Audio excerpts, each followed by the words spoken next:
Bon, bonjour, merci au nom de la SFT, merci aux organisateurs, merci à Didier Touzeau pour l'organisation de cette session sur le tabac. Rapidement, donc en 15 minutes, je vais développer quelques points forts, mais je ne vais pas m'attarder sur certains qui ont été bien expliqués déjà tout à l'heure. Juste, il est clair qu'il existe des interactions tabac-santé mentale. Ces interactions sont réelles et complexes.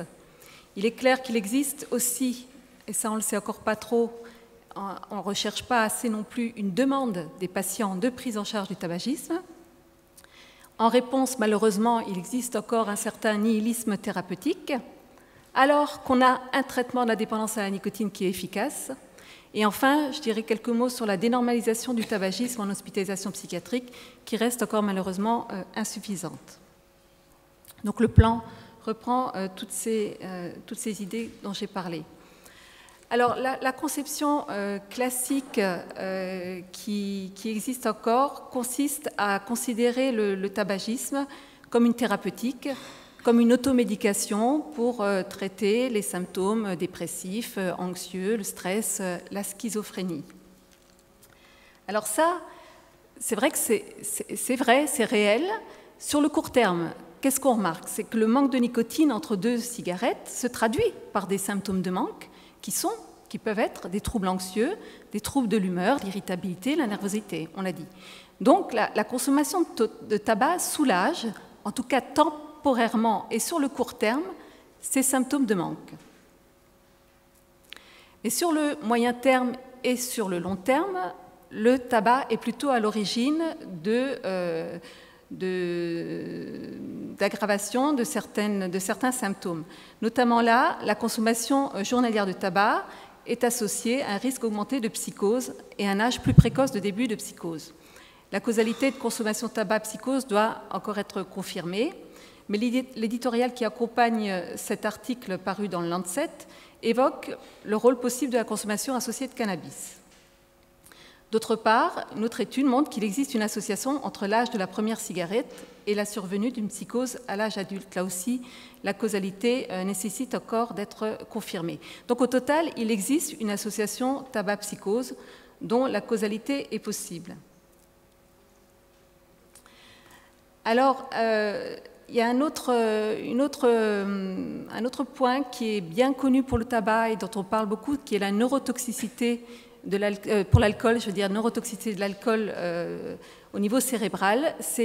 On en parle moins pour le tabac, mais on commence à le voir apparaître dans la littérature. Là, je vous cite un article qui est paru en 2015, qui montre qu'il existe une altération de la morphologie et de la fonctionnalité cérébrale, avec une densité de la matière grise plus faible, notamment dans l'insula gauche, antérieure dans le cortex frontal inférieur et temporal, avec une relation dose-effet par rapport au nombre de cigarettes fumées.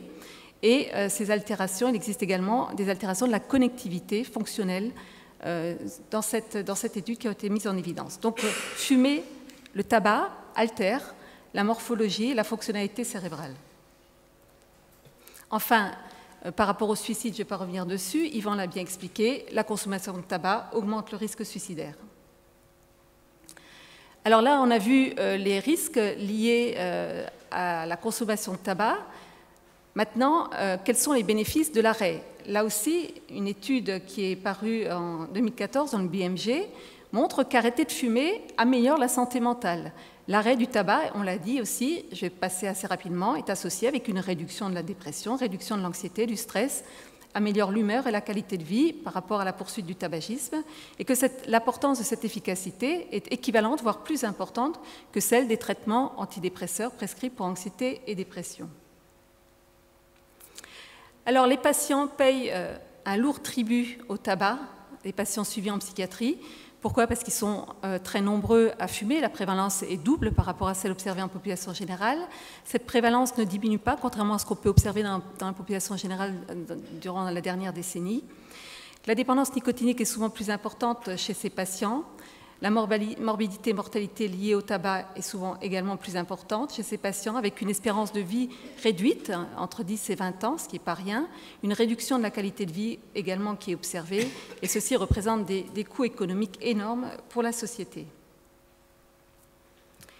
Alors la demande de prise en charge de ces patients est réelle. Ça a été mis en évidence aussi dans plusieurs articles. Ils sont aussi motivés pour arrêter de fumer que dans la population générale, et c'est les 3/4, encore parmi les patients bipolaires, 3/4 veulent arrêter de fumer, et ce, en dépit des rechutes antérieures. Et de nombreuses revues et méta-analyses mettent en évidence aussi que ces patients y arrivent à arrêter de fumer, avec un taux de réussite légèrement inférieur à ceux observés dans la population générale, mais ils y arrivent quand même. Donc la prise en charge chez ces patients est efficace, elle n'est pas forcément spécifique, ça va être étudié notamment dans une prochaine revue Cochrane qui va étudier cette notion-là, mais actuellement la prise en charge classique est efficace, mais souvent plus longue. L'arrêt peut améliorer les résultats thérapeutiques. Les principales difficultés liées à l'arrêt sont la forte dépendance nicotinique qui est souvent présente chez ces patients, un manque de confiance de soi aussi également souvent présent, l'inactivité, les troubles liés à la maladie psychiatrique tels que des troubles cognitifs, un niveau socio-économique défavorisé et le non-remboursement des traitements de la dépendance au tabac qui représente un frein important chez ces patients, et enfin la pression des pairs. Alors, avant de prendre en charge ces patients sur un plan pratique, il est important de comprendre et d'expliquer, là pour résumer un peu les choses, que fumer rend nerveux sur le long terme. Ne pas fumer rend nerveux sur le court terme, lié au manque de nicotine entre 2 cigarettes. Les symptômes de manque nicotinique peuvent mimer les symptômes psychiatriques, mais ces symptômes, on arrive à les traiter. Ils sont souvent plus sévères s'ils ne sont pas traités et facteurs de risque de rechute. Donc, il faut les traiter efficacement.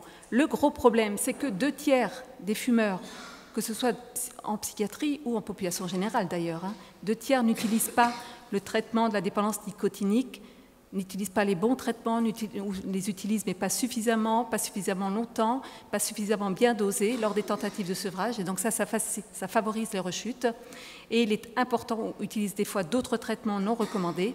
Il est important d'utiliser les bons traitements qui sont recommandés, validés pour la prise en charge de la dépendance, que ce soit les traitements pharmacologiques et toute la prise en charge comportementale également. La place de l'éducation thérapeutique reste encore à confirmer.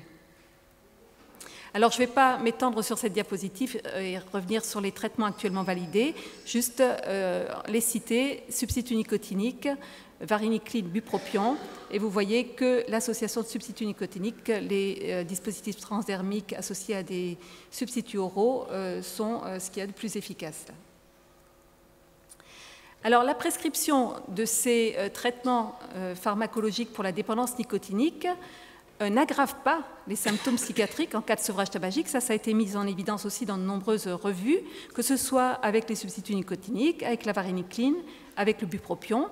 Avec la varenicline, vous vous souvenez qu'il y a eu certaines discussions au sujet de l'aggravation ou la survenue de troubles psychiatriques lors de son utilisation.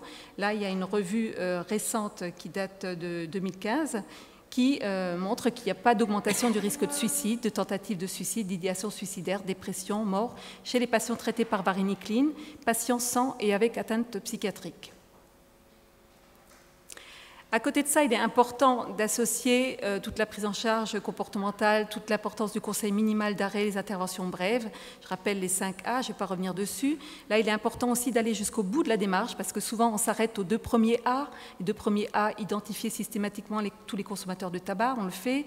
Proposer à tous d'arrêter de fumer, ça, on le fait. Et souvent, on s'arrête là. Or, si on s'arrête là, si on ne va pas au bout de la démarche, l'efficacité est moindre également. L'importance de l'entretien motivationnel et même des entretiens motivationnels, c'est quelque chose qu'il faut répéter régulièrement. Celle-ci est nécessaire pour prendre en compte l'ambivalence qui est présente chez tous les fumeurs, psychiatriques et non psychiatriques, l'ambivalence présente par rapport au changement comportemental du fumeur à faire par rapport à l'arrêt du tabac. Cet entretien motivationnel est une approche qui est validée également et qui, lorsqu'elle est combinée à un traitement médicamenteux en cas de dépendance pharmacologique, est réellement efficace. Donc, pour résumer, le conseil minimal d'arrêt, les interventions brèves, les entretiens motivationnels favorisent le sevrage même en l'absence de demande des sujets. La prise en charge de tous les fumeurs motivés ou non, pas attendre qu'ils soient motivés, par tous les soignants doivent être effectuées de façon proactive par les soignants et de façon systématique. Et cette prise en charge doit être individualisée et spécifique au tabagisme. Il est nécessaire aussi de prendre en compte toutes les autres consommations associées et addictions. Et les mesures psychoéducatives, sociales, activités de groupe peuvent également s'avérer utiles pour la prise en charge. Enfin, concernant la dénormalisation du tabagisme en hospitalisation psychiatrique, je disais qu'elle était encore malheureusement insuffisante parce que le tabagisme reste encore malheureusement souvent toléré, voire parfois encouragé en milieu psychiatrique, avec des fausses idées qui continuent à traîner comme fumer aide les patients à supporter leur hospitalisation, fumer permet de créer un meilleur lien patient-soignant, fumer peut être considéré comme une récompense avec distribution organisée des cigarettes en hospitalisation. Certaines peurs encore qui circulent, des peurs non raisonnables liées à l'arrêt du tabac par rapport à la survenue d'une agressivité, d'une anxiété ou de l'aggravation des symptômes psychiatriques en cas d'arrêt. Et enfin, il est important de pouvoir proposer des substituts nicotiques et des traitements validés en cours d'hospitalisation avec une délivrance gratuite par la pharmacie hospitalière. En conclusion, chez les patients atteints de maladies psychiatriques, le tabagisme est responsable de pathologies chroniques et de mortalité. Le tabagisme est associé à une moins bonne qualité de vie, il aggrave les symptômes psychiatriques, il contribue au stress financier, son arrêt est un réel souhait des patients, son arrêt améliore l'état psychologique des patients, le tabagisme doit être considéré comme une priorité avec une prise en charge systématique, individualisée, une approche proactive des soignants et la prise en charge fondée sur les preuves est efficace. Je vous remercie.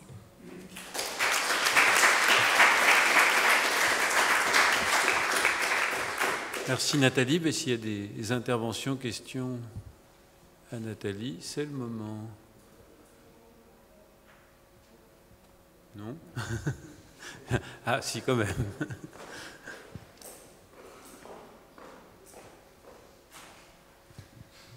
Oui, je vous remercie pour votre démarche proactive vis-à-vis de nous.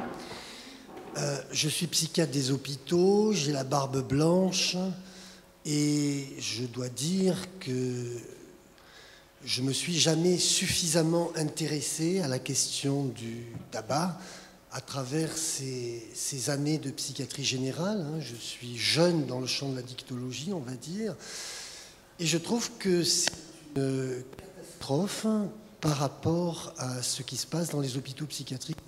Alors, quand on regarde, il y a des publications qui sont sorties sur le coût des drogues légales. Une publication qui est sortie la semaine dernière, qui est exorbitant sur le tabac, exorbitant sur l'alcool, 15 fois plus important ce coût que ce qu'il apparaît pour les drogues illicites.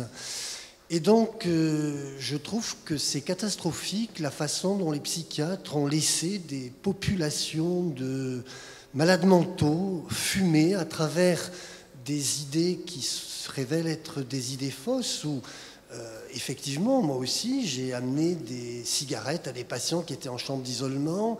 Alors, ça peut, pendant quelque temps, ressembler à quelque chose qui est de l'ordre d'une tentative de mise en place d'un lien thérapeutique, ou effectivement pallier à un sevrage immédiat, etc. Je trouve qu'aujourd'hui, il faut qu'on arrive à se réveiller là-dessus. Donc, il y avait un comité anti-tabac. Alors peut-être que ça a fait peur un peu à tout le monde, ce label hôpital sans tabac, parce qu'on y voyait derrière une espèce d'invective ou quelque chose qui était quasi obligatoire, etc. Je crois qu'aujourd'hui, on a une approche qui est beaucoup plus pédagogique. Je crois que dans le service où je travaille, hélas, il y a des lieux pour consommer du tabac qui ne sont pas suffisamment différenciés à l'extérieur des bâtiments, bien sûr. Je crois que votre intervention a le mérite de nous réveiller à nouveau et de voir qu'il y a une amélioration considérable de la qualité de vie de nos malades et un effort à faire qui n'est pas un effort tellement intrusif du côté de la prise en charge, de l'information, de l'accueil de ces patients-là. Merci. D'autres témoignages, interventions? Oui, merci beaucoup pour cette présentation très très claire et très motivante. Moi, je suis David Mété, je suis médecin en addictologie au CHU de la Réunion, à Saint-Denis. Et je vais peut-être être un petit peu polémique, mais je crois que ce débat, il doit aussi nous amener à questionner les personnels et les psychiatres sur leur lien au tabagisme. Je vais peut-être me faire mal voir, mais moi je me souviens, étudiant hospitalier à l'hôpital, de participer aux consultations de certains confrères de psychiatrie qui fumaient pendant les consultations. Alors on ouvrait un petit peu la fenêtre, mais les entretiens étaient faits tout en fumant. Et aujourd'hui encore, certains psychiatres en libéral, des analystes par exemple, fument la pipe pendant les consultations. Ce sont des choses qui existent encore. Et je crois que la prévalence du tabagisme, elle est importante du côté malade, en psychiatrie, mais aussi du côté patient. Du côté soignant, pardon. Soignant. D'autres... Ça arrive toujours, oui. Est-ce qu'il y a d'autres interventions sur le sujet? Parce que ça va être un peu le thème de ce que je vais vous proposer maintenant.